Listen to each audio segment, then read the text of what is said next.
only the beginning. Now, they're calling for upwards of 10 feet of storm surge. Now, as we're walking around, driving around Manasota Key, we've already seen some localized flooding from rain that started earlier this morning. We're seeing debris left on the sides of roads that some residents tell me they're concerned could become projectiles or float away in the storm surge.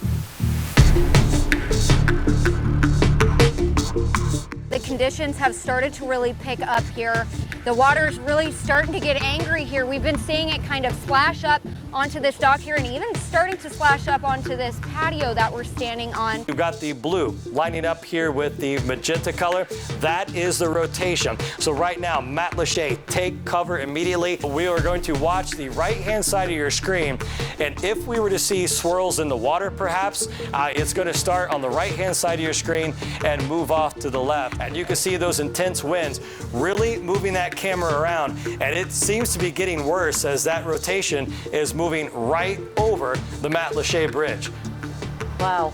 Unbelievable. There was zero visibility at this just point. unbelievable here. Andrew, this has got to be it, right? That's got to be it. That was the tornado. Okay, so what we just saw here at Fox 4 was a confirmed tornado move from the right-hand side of your screen to the left. We had to evacuate Matt Lachey because of tornado warnings. Then when we came back an hour later, this is what it looks like. So you can see these power lines are down. They're actually in the road. There's roofs that have been ripped up from the extensive winds that we just saw, and debris has kind of flown everywhere. Whenever we've been showing that video of that tornado that touched down and crossed over the Matt Lachey Pass, keep in mind, I'm on the north end of Fort Myers Beach on Estero Island.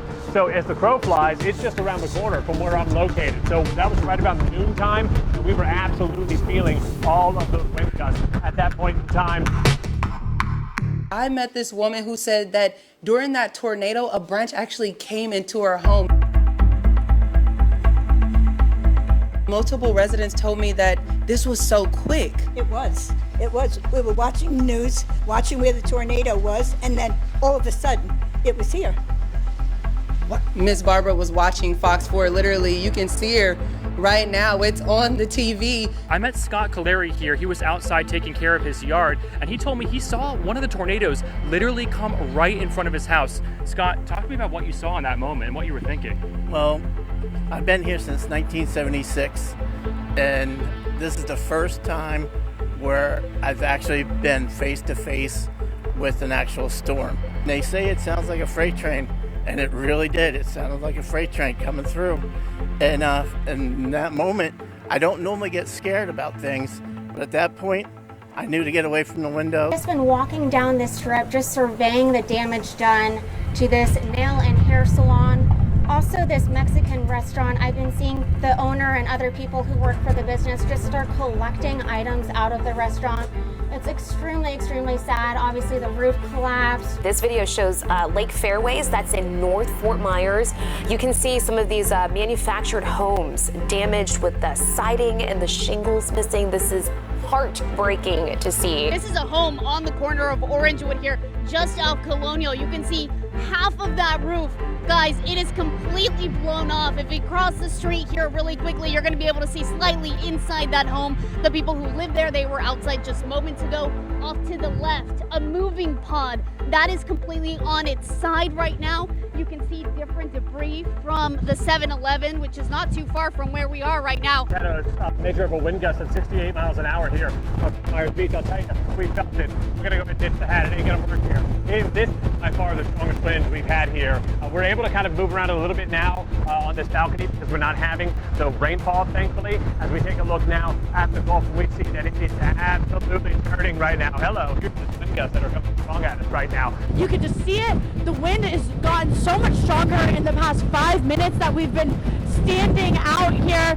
Like I said, we're expecting 8 to 12 feet of storm surge in this area, and this is just the start of it. Really what we're dealing with right now is the wind and the storm surge. We're on the 5th floor right now, so we're going to be zooming down. So you can tell we're obviously in a very safe location, but look at this. Unbelievable. This, you cannot tell where the Gulf of Mexico ends and where Matanzas past the Back Bay begins, because all of Estero Boulevard, it's all just one connected body of water right now. It's truly unbelievable. The wind is very sporadic, but when it gusts, it comes through, and it comes through in a hurry. And we're looking at strong tropical storm force winds for sure, if not hurricane gusts since we've been back outside.